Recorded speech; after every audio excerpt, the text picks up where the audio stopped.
అందరికీ నమస్కారం అండి. గుడివాడ అమర్నాథ్ జోకులు వేస్తున్నాడు, ప్రజలంతా పగలబడి నవ్వుకోవాలని. అంబట్రాంబాబుని పులితో పోలుస్తూ 4 గోడల మధ్య పెట్టి పులిని బంధించలేరు అని మాట్లాడుతుంటే ప్రజలంతా నవ్వుకుంటున్నారు.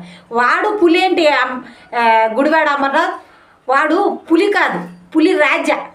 ఇంకా చెప్పాలంటే పులకేసి జాతర సందర్భంలో కొందరు పులి వేషం వేసుకుని ప్రజల్లోకి వచ్చి అడుక్కుంటూ ఉంటారు. ఆ టైపు పులి రాజా వాడు చెప్పాలంటే అంబట్రాంబాబు.